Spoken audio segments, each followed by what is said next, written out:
Welcome to the feast hall here at Bodø, also known as the Viking Hall or the Mead Hall. In the sagas, these special buildings were referred to as saler or hov. Saler is etymologically connected to the modern English word saloon and certainly provides a hint as to what happened inside these buildings. Hov may perhaps bring associations to the word hof, and that also provides some insight into these buildings.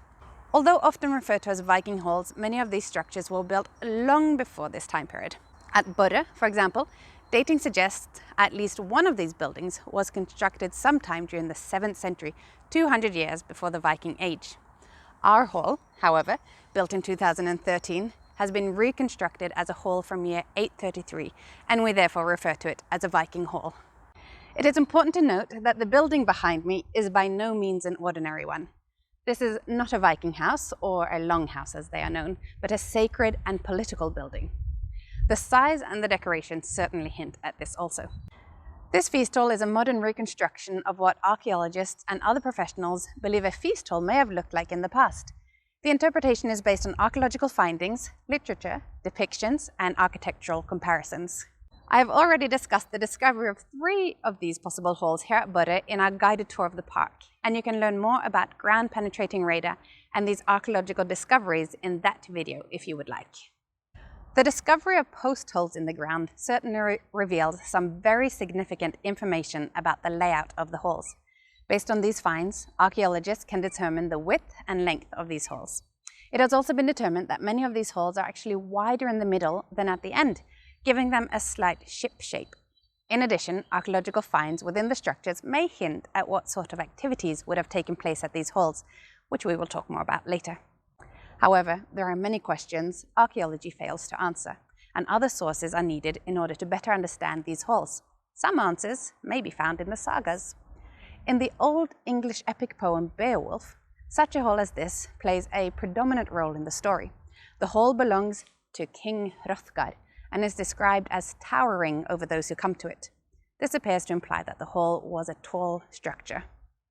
The fact that these halls were tall is further supported by archaeological findings of deep and wide post holes, which would have contained posts capable of supporting taller buildings. Certain depictions of what has been interpreted to be halls show a raised roof, also supporting the theory that these were tall buildings. An example can be seen on the Sparlösa runestone located in Sweden. Although archaeologists are not sure, the structure-like image located on the top of the stone has been suggested to be a depiction of one of these halls. The Kamin chest from around year 1000, found in Poland but most likely made in Scandinavia, has also been suggested to represent one of these halls.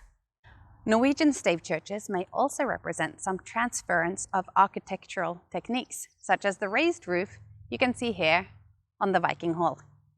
But the exterior is only half the story, and to learn the rest, we have to go inside.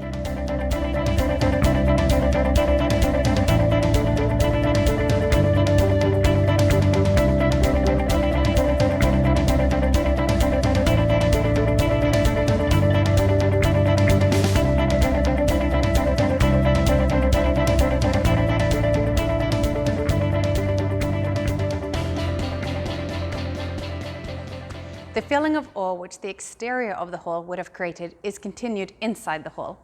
As you can see, the building consists primarily of one large room with space to accommodate quite a gathering of people, which would have been important for the roles of the hall. Those roles can primarily be divided into 2 groups, political and religious. So let us start with the political one. Politics, just as today, was an important part of the power struggle during the Viking Age, and the halls were often the stage where the drama was acted out. Here, you see the chief's chair, located prominently in the middle of the long wall, closest to the large central hearth or fire in the middle of the room. Seated next to the chief would be his most important people, and the rest of the group would be organized in order of importance. With his posse thus arranged, the chief would be in charge of throwing elaborate feasts for his soldiers, which included providing both food and gifts. Gift giving was an extremely important concept in the Viking Age, and the more a chief could afford to give, the more powerful he would become.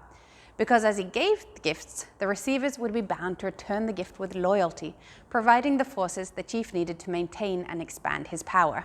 A chief who failed at hospitality was thought weak and disgraceful.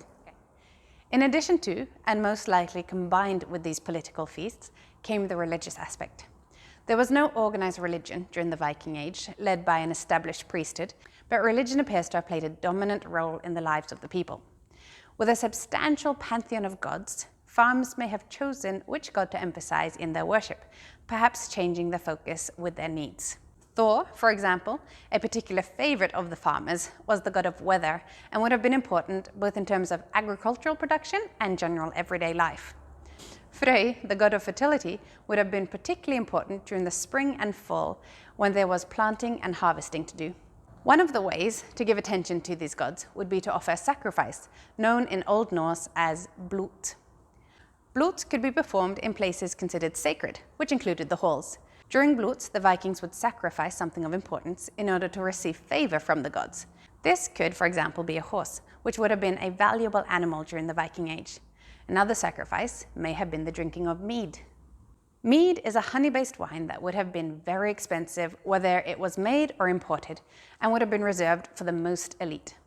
Mead may have been drunk out of a ceremonial horn passed between all the attendants. And here's an example of such a horn, but it lacks the intricate metalwork that would have been part of such an important vessel. Several archaeological excavations connected to these halls have revealed fragments of richly decorated glass, including here at Bodø, where fragments were discovered. This is a reconstruction of the fragments which were discovered, and it is similar in style to other glasses found in the areas which are now southern England and France and would have been imported here to Bodø. Although the glass may have been used to drink mead, glasses would also have been used to drink wine, which may not have been a very unusual drink within the Viking halls. The most common alcoholic beverage during the Viking Age, however, would have been beer. Beer was relatively cheap and easy to produce, and if you do want to picture a Viking downing a beverage, then picturing it as beer may be creating a fairly realistic idea of the past. Even today in Norway, beer continues to be an important part of the culture and an integral part of many traditions, such as the very popular Christmas beer. As the stage for both political and religious gatherings, the backdrop and props would have been important in presenting the authority of the leader in charge. At Midgard Viking Centre, we have attempted to recreate at least some of these aspects within the Viking Hall. One of these are the richly decorated posts, carved in a style from the 800s known as the Oseberg style and painted with authentic Viking colors. They give an example of how vibrant the Vikings would have decorated their halls. Bright, strong colors indicated that one had the resources necessary for such flamboyant and unnecessary decorations and would have made a strong impression on any visitor. The carvings also would have played an important role in emphasizing important stories and ancestral heritage. On this post, for example, is the story of Fjolne, an ancestor of the imagined owners of this reconstructed hall who died by drowning in a vat of mead. Not all stories were equally glamorous. The walls may have been much more richly decorated than what we can see here. It is possible they may have been chalked white and painted also with bright and vibrant colors. Some of the walls may have been covered with tapestries, which also would have depicted stories and important ancestors. In summary, the halls were special buildings built to present and maintain the power of the elite.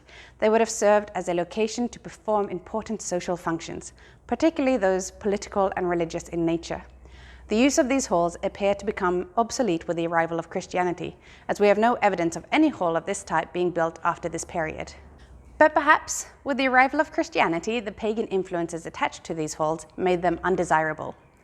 Although our reconstruction is an academic hypothesis of what a hall may have looked like, it has become a valuable tool in learning more about these structures and their practicality, or in many cases, impracticality.